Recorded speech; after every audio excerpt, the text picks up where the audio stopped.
لو انت صانع محتوى، في فيتشر موجودة على ادوبي، على الباكج بتاعت ادوبي كلها، احنا ما بنستخدمهاش. بعد ما بتخلص الشغل بتاعك بتيجي في الخانة بتاعت الاكسبورت. انت هنا بيبقى موجود الببلش دي، انت ممكن منها تقدر ترفع تعمل ابلود لكل للميديا بتاعتك على كل البلاتفورمز دي كلها مرة واحدة. يعني انت هنا مثلا كتيك توك، انت بتعمله كده اهو وبتعمل ساين ان، بيطلب منك ان انت تاكسس، كونتينيو. هو كده خلاص عمل اكسس. كده خلاص، كده ممكن انا اكتب بقى الديسكريبشن بتاع البوست والتايتل والحاجات دي، برضه نفس الموضوع في اليوتيوب.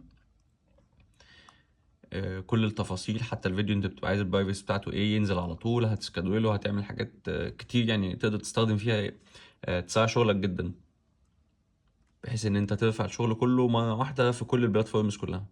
برضه هنلاقيه على دافينشي ريسولف، موجود هو، بس هو مش موجود في الفيسبوك، موجود في اليوتيوب والتيك توك. هتختار السيتنجز بتاعتك وترجع تكتب كل بقى البوست، التايتل واللي انت عايزه في اني بلاي ليست، وتقول له سند تو انكودر، هيبعته الميديا انكودر. بص هنا كده، انت كل اللي هتعمله ان انت هتقول له بلاي، كده هيعمل ريندرنج. بعد ما يخلص ريندرنج هيبتدي يعمل له ابلود، يعني هو كده بيعمل له انكودنج.